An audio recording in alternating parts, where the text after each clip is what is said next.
पप्पू यादव हमारे साथ इस वक्त बात करने के लिए मौजूद हैं। बहुत लंबे राजनीतिक संघर्ष के बाद उन्होंने कांग्रेस पार्टी ज्वाइन की है। उनकी पत्नी तो खैर पहले से ही कांग्रेस पार्टी में है।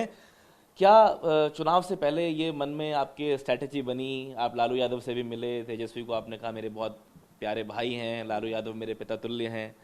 चुनाव से पहले सब लोगों के मन में एक सवाल यह है पप्पू यादव को लेके कि जो पप्पू यादव अकेले चलते हैं वो सडनली कांग्रेस पार्टी से कैसे जुड़ गए?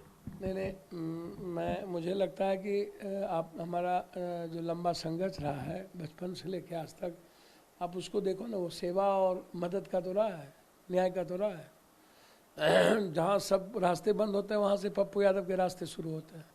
एक उम्मीद तो है हम गरीबों के, हम आंसू तो पोंछते हैं, देश के हर हिस्से में जाके आंसू पोंछते हैं। तो कांग्रेस पार्टी के साथ जुड़ के आंसू पोंछने का काम करेंगे पप्पू यादव? जो ट्रस्ट राहुल गांधी जी ने जो ब्लेसिंग लगातार एक भाई की तरह उनका जो हमारे प्रति ट्रस्ट रहा है, ये मेरे लिए बहुत बड़ी बात है। और जो आइडियोलॉजी है कांग्रेस की, वो कंप्लीट संविधान और बाबा साहब अम्बेडकर की जो आइडियोलॉजी है, जो गांधी, सुभाष चंद्र बोस, मंडेला, पटेल, नेहरू जी की जो आइडियोलॉजी है, वो देश की युवाओं की आवाज़ है। एक इकोनॉमिकल जो देश को, जो एक बेहतर इकोनॉमी देश को, जो दुनिया में हम फार्मर्स को किस रूप में दुनिया में आगे लाएं, जो महिलाओं के रेस्पेक्ट को हम किस रूप में देखें, देश में सुरक्षा की गारंटी जो है, जो 5 न्याय अभिलाएँ हैं, आप उठा करके देखिए। तो यही तो देश चाहता है। देश चाहता क्या है? देश से इनके तरह SBI स्विस बैंक में नहीं फंसा रहना चाहता है। इनके तरह हिंदू मुसलमान पाकिस्तान नहीं करना चाहता है। कभी CAA, तो कभी राम मंदिर, तो कभी कुछ, तो कभी कुछ, और सब कुछ को राजनीति के लिए इस्तेमाल करना।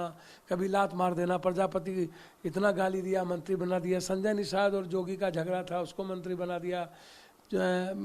कोई लंबा आप उठा करके देखो ना, भानुमति का कुनबा, नीतीश कुमार को। लेकिन कुछ लोग यूं कह रहे हैं कि पप्पू यादव ने अपनी पार्टी का विलय तो कांग्रेस में कर लिया, महागठबंधन में शामिल भी हो गए, लेकिन माहौल देश में ऐसा है 22 जनवरी के बाद खास तौर पे कि मामला स्पष्ट दिख रहा है। क्या 22 जनवरी को क्या था?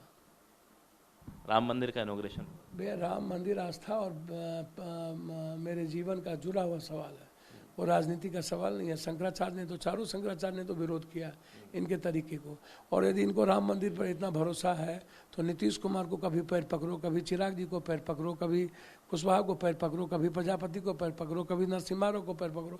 जिसको जिसको कांग्रेस ने सम्मान दिया, आगे बढ़ाया, उसी का पैर पकड़ रहा है। जिसको इसने गाली दी, या ये लोग कह रहे हैं जिसको कांग्रेस ने अपमानित किया उन लोगों को बीजेपी मिली। आप समझ में आइए ना, कांग्रेस में अशोक चौहान को ही मुख्यमंत्री बनाए थे, नरसिम्हा राव को PM यही बनाए थे। इनको इतनी औकात, सारे बीजेपी को इसने, गोविंदाचार्य को किसने भगाया, संजय जोशी को किसने भगाया, मनोहर जोशी को किसने भगाया, बाला साहब ठाकरे के परिवार को किसने बर्बाद किया? अच्छा ये बताइए, ये मुझे बताइए, उमा भारती, रीतम राय, ये कई लोग ये कह रहे हैं कि आप कह रहे हैं कि आप राहुल गांधी की नीतियों से और आइडियोलॉजी से प्रभावित हैं, व्यक्तिगत, पर आपकी एंट्री पे लोग कह रहे हैं कि एंट्री लालू जी ने करवाई कांग्रेस पार्टी में और कहा कि जाके चुनाव लड़ो, या फिर एंट्री आपकी प्रियंका गांधी ने करवाई? सर मैं बेफिक्र रहिए, मुझे दोनों का ब्लेसिंग और दोनों की ताकत मेरे साथ है। मुझे अच्छा लगा, दोनों आदमी की जो ब्लेसिंग है ये मेरे लिए इम्पोर्टेंट है, और इससे ज़्यादा मुझे कुछ नहीं चाहिए। चलिए, बहुत बहुत शुभकामनाएं आपको आने वाले दिनों के लिए। पप्पू यादव कांग्रेस पार्टी में अपनी पार्टी का विलय किया है और आने वाले दिनों में बिहार की राजनीति के अंदर मजबूती के साथ इनका ये मानना है कि लोकसभा सीट में और उसके बाद विधानसभा चुनाव के अंदर भी कांग्रेस पार्टी और बाकी जो वहां के राजनीतिक दल हैं जैसे कि लालू यादव की पार्टी, उनके साथ मिलके बिहार की राजनीति को मजबूत करने का काम करेंगे। मनीष के